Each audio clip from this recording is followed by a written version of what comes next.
Une analyse de spectre infrarouge se fait en 3 temps. Voilà la méthode que je vous propose.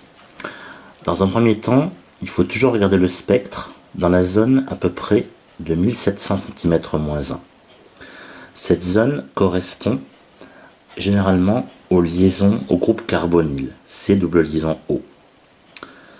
En particulier, dans le spectre de l'aspirine, nous voyons 2 pics très intenses qui correspondent tous les deux au groupement carbonyle.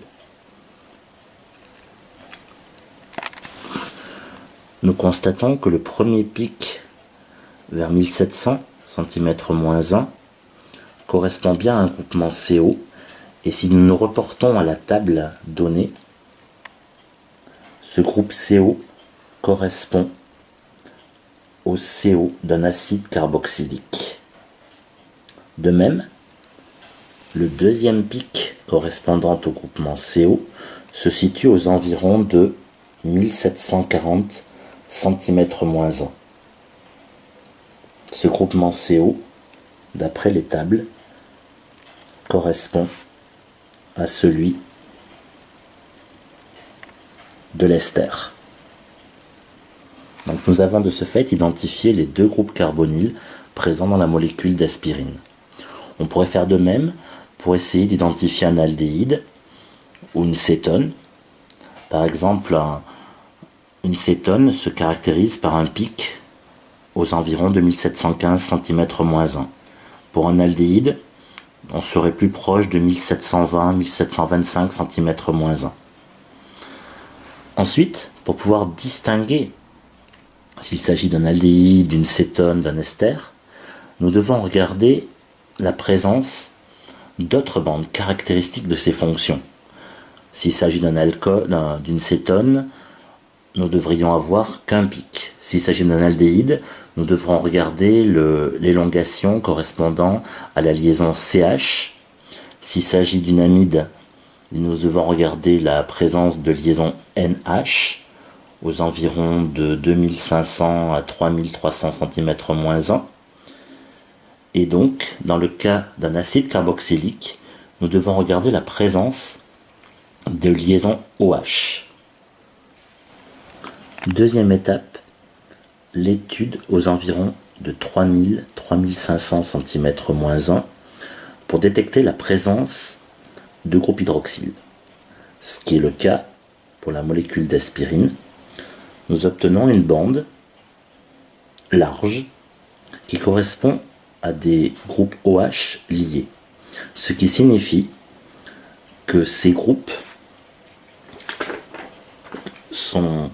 correspondent à des molécules en grosse concentration et qui sont liées entre elles par des liaisons intermoléculaires que nous appelons des liaisons hydrogènes.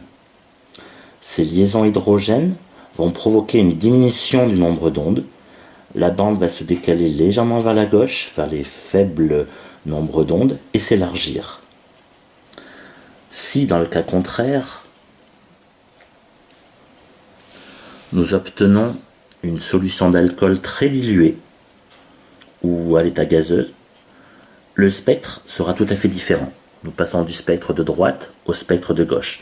Nous avons ce que nous appellerons des groupes OH libres, c'est-à-dire comme la solution est très diluée, il n'y a aucune liaison hydrogène et le pic correspondant se situe à peu près à 3500 cm-1 et sera très fin.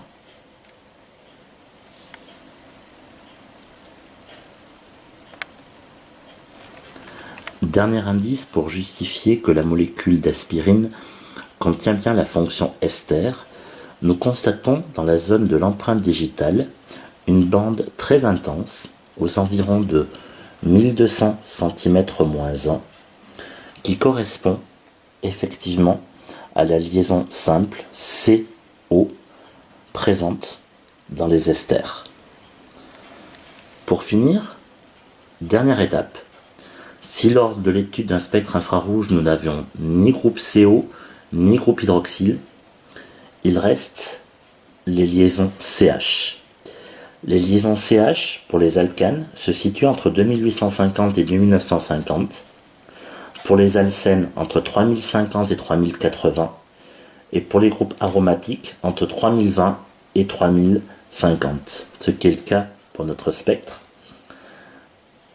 Autre indice aussi, pour repérer un alcène, il faut toujours repérer la bande C, double liaison C, située aux environs de 1640.